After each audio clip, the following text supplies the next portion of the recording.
Hello viewers, welcome back to my channel. ನಾನು ಇವತ್ತು ನಿಮಗೆ ಈ ವಿಡಿಯೋದಲ್ಲಿ ಚಿಕನ್ ಲಾಲಿಪಾಪ್ ಹೇಗೆ ಮಾಡೋದು ಕ್ವಿಕ್ಕಾಗಿ ಅಂತ ತೋರಿಸ್ಕೊಡ್ತೀನಿ. ಅದಕ್ಕೂ ಮುಂಚೆ ಯಾರು ನನ್ನ ಚಾನಲ್ಗೆ ಸಬ್ಸ್ಕ್ರೈಬ್ ಆಗಿಲ್ಲ, ಪ್ಲೀಸ್ ಸಬ್ಸ್ಕ್ರೈಬ್ ಮಾಡ್ಕೊಳ್ಳಿ. ನಾನು ವೀಡಿಯೋಸ್ ಇಷ್ಟ ಆಯಿತು ಅಂತಂದರೆ ಲೈಕ್ ಮಾಡಿ, ಶೇರ್ ಮಾಡಿ, ಕಮೆಂಟ್ ಮಾಡೋದನ್ನು ಮರಿಬೇಡಿ. ಸೊ ಮೊದಲಿಗೆ ಇಲ್ಲಿ ನಾವು ಲಾಲಿಪಾಪ್ಸ್ನ ನೀಟಾಗಿ ಯೆಲ್ಲೋ ಪೌಡ್ರ್ ಹಾಕಿ ಒಂದು 2 ಸಲ ತೊಳೆದಿಟ್ಕೋಬೇಕು. ನೆಕ್ಸ್ಟ್ ನಾನು ಇದಕ್ಕೆ ಒಂದು ಅರ್ಧ ಪಾಕೆಟಷ್ಟು ಕಬಾಬ್ ಪೌಡ್ರ್ ಹಾಕ್ಕೊಳ್ತಾ ಇದ್ದೀನಿ. ಹಾಗೆ ನಾನು ಇದಕ್ಕೆ ಒಂದು ಎಗ್ ಹಾಕ್ಕೊಳ್ತಾ ಇದ್ದೀನಿ. ನೀವು ಇದಕ್ಕೆ ಒಂದು ಸ್ಪೂನಷ್ಟು ಖಾರದ ಪುಡಿ ಹಾಕ್ಕೊಳ್ಳಿ. ಸೊ ನೀವು ಖಾರ ಬೇಕು ಅಂತಂದರೆ ನೀವು ಇನ್ನೂ ನೋಡ್ಕೊಂಡು ಹಾಕ್ಕೋಬಹುದು. ಸೊ ಹಾಗೆ ಏನಪ್ಪ ಅಂತಂದರೆ ನಾನು ಇದಕ್ಕೆ ಉಪ್ಪು ಯೂಸ್ ಮಾಡ್ತಾಯಿಲ್ಲ, ಬಿಕಾಸ್ ಕಬಾಬ್ ಪೌಡ್ರಲ್ಲಿ ಆಲ್ರೆಡಿ ಉಪ್ಪು ಇರುತ್ತೆ. ಸೊ ನೋಡ್ಕೊಂಡು ನೀವು ಹಾಕ್ಕೊಳ್ಳಿ.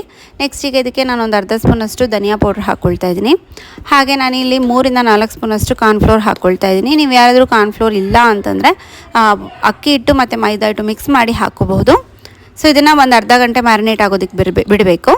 ಸೊ ಎಣ್ಣೆ ಚೆನ್ನಾಗಿ ಕಾದಾದಮೇಲೆ ನೆಕ್ಸ್ಟ್ ಅದನ್ನು ಒಂದೊಂದೇ ಲಾಲಿಪಾಪ್ಸ್ನ ತೆಗೆದು ಎಣ್ಣೆಯಲ್ಲಿ ಹಾಕ್ಕೊಂಡು ಲೋ ಫ್ಲೇಮಲ್ಲಿ ಚೆನ್ನಾಗಿ ಫ್ರೈ ಮಾಡ್ಕೋಬೇಕು ಎಣ್ಣೆಯಲ್ಲಿ. ಸೊ ಲೋ ಫ್ಲೇಮಲ್ಲಿ ಮಾಡ್ಕೊಳ್ಳೋದ್ರಿಂದ ಕ್ರಿಸ್ಪಿಯಾಗಿ ಬರುತ್ತೆ. ಚಿಕನ್ ಲಾಲಿಪಾಪ್ ರೆಡಿಯಾಗಿದೆ ಸರ್ವ್ ಮಾಡಲಿಕ್ಕೆ. ಹೋಪ್ ನಿಮಗೆ ಈ ರೆಸಿಪಿ ಇಷ್ಟ ಆಯಿತು ಅಂತ ಅಂದ್ಕೊತೀನಿ. ಇಷ್ಟ ಆಯಿತು ಅಂತಂದರೆ ಲೈಕ್ ಮಾಡಿ. Thank you.